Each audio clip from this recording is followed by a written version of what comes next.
After tonight's 50-7 win over Texas A&M, you could not ask for a better way to end the 2019 regular season. Kate Adams with the Louisiana Sports Hall of Fame. We're here at the annual Louisiana Sports Hall of Fame Golf Classic. You're in charge of the rebranding from Zephyrs to Baby Cakes. What impact has that made on this community? It's been amazing. Check in with Kate Adams. Elise, first state title for Doyle since 1979. What does it mean to you and your teammates to bring home a trophy back to Livingston Parish? It honestly just means the world to all my teammates. Alex Lang received a standing ovation when he stepped off the mound in what figures to be his last game pitching for the Tigers. LSU got 4 runs in the bottom of the 8th, securing their 4-3 win over the Bulldogs. Tiger quarterback Joe Burrow didn't even play the whole game, but LSU offense still put up 610 yards of total offense in tonight's game.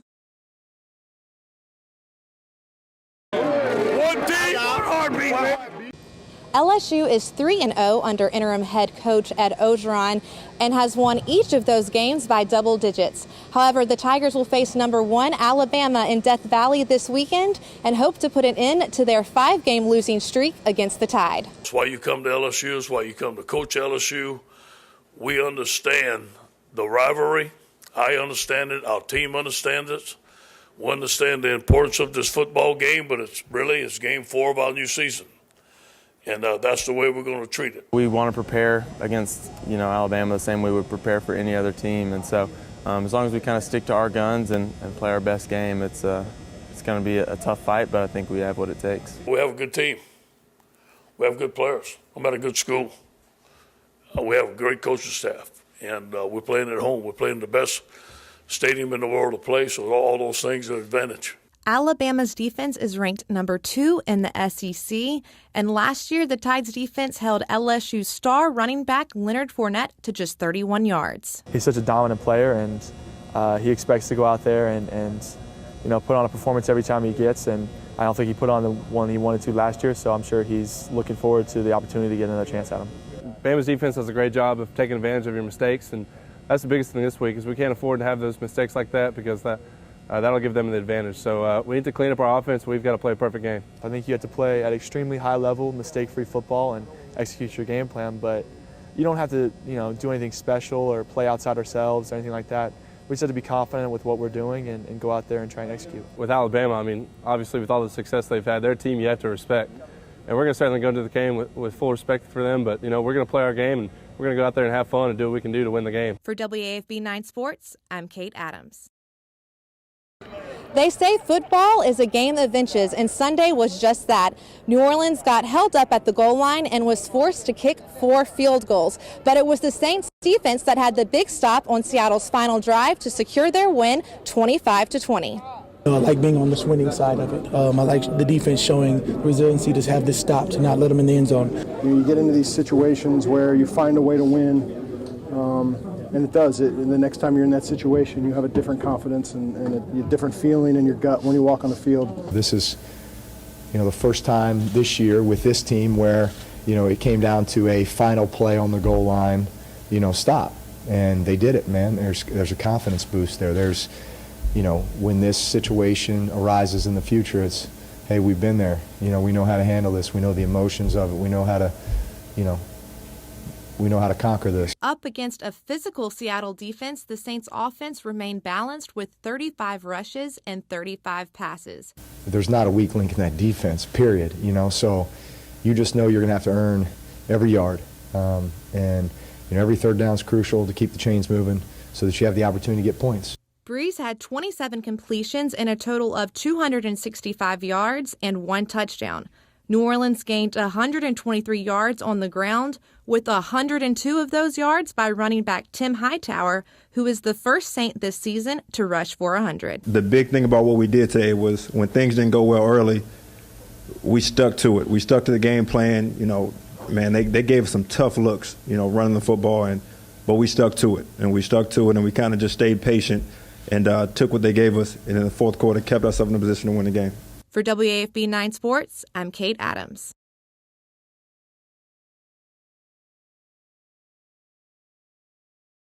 Second half set to begin between Bossier and Wasp, and let's send it over to Kate Adams. A very impressive induction class going into the 2020 Louisiana High School Sports Hall of Fame.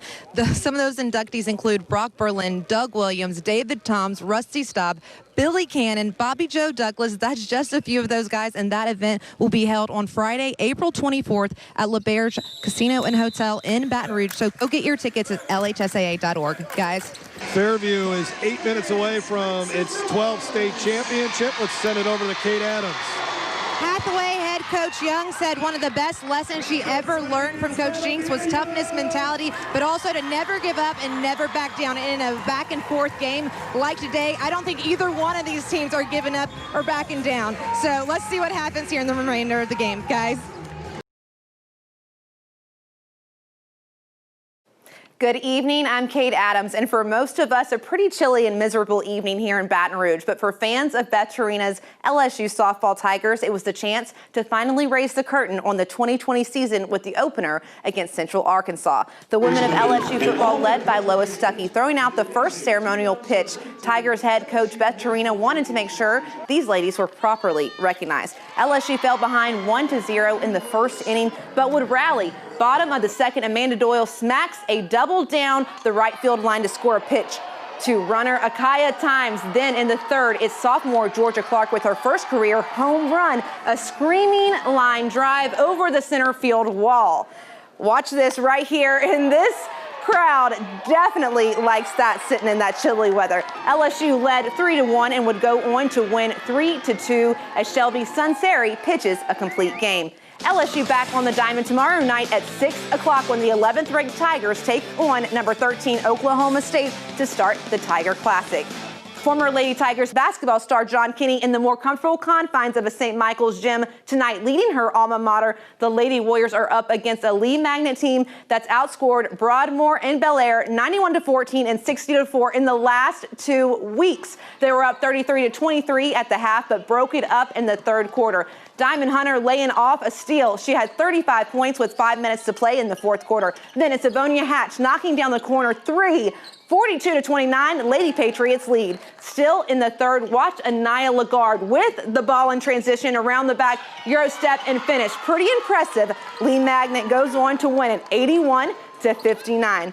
Now, the drama surrounding five-star defensive lineman Jordan Birch from South Carolina is over. Considered to be a probable flip to LSU, it was announced just hours ago that he'll wind up with the Gamecocks after all. Birch did not sign his letter of intent yesterday in what made for an awkward National Signing Day ceremony. Jaguars preferred walk-on Mike Wicker got the biggest ovation at Southern Labs Signing Day ceremony featuring 6 kittens who will carry their careers to the next level. Keon Kaiser will be a boll weevil for the University of Arkansas Monticello.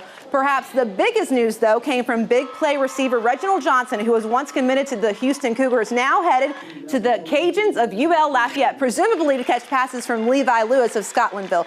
Defensive back Kenyon Andrews is taking his act to Music City as a Tennessee State Tiger. Linebacker Jabbar Triplett will now be a rival of former Kitten Shannon Foreman, picking the Arizona Wildcats of the Pac-12. And lab lineman Nick Smith is headed to Pineville to play for Louisiana College. Now, speaking of Scotlandville, 9 Sports was there to see 9 Hornets at their ceremony. Hoop star and edge rusher Jonathan Horton had already signed with Virginia in December. Donald Jones is a Lobo after signing with the University of New Mexico in Albuquerque, and Chris Dagg and Spence Thomas have become instant rivals. Dagg signs with Southern SWAC rival Alcorn State, while Thomas stays home to be a Jaguar. Holmes Community College is the landing spot for DeAndre Bell, while Martrell Thomas takes his talent up the East Coast to Morgan State. Sylvester Bolony picks Belhaven in Mississippi, while Darius Williams will attend JUCO at Highland JC in Kansas. Jesse Craig considering Alcorn State or Highland with Williams.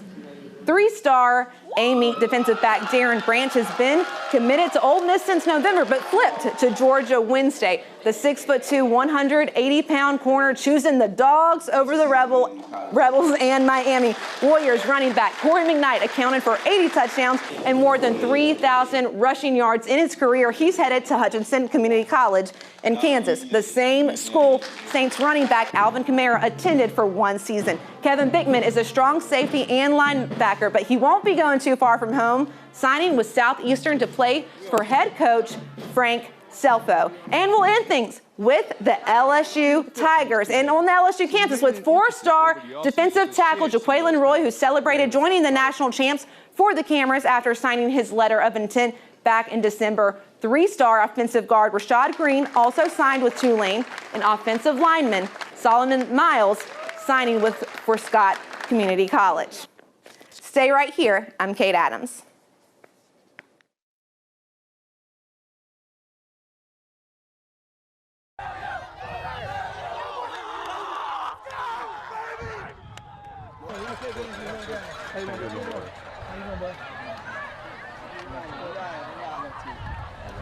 Good evening, ladies and gentlemen. You want to call tails. He wants to call tails. If I drop it, I'm going to flip it again, all right? Okay, it is heads. It is heads. So you've won the toss. You want to defer, okay?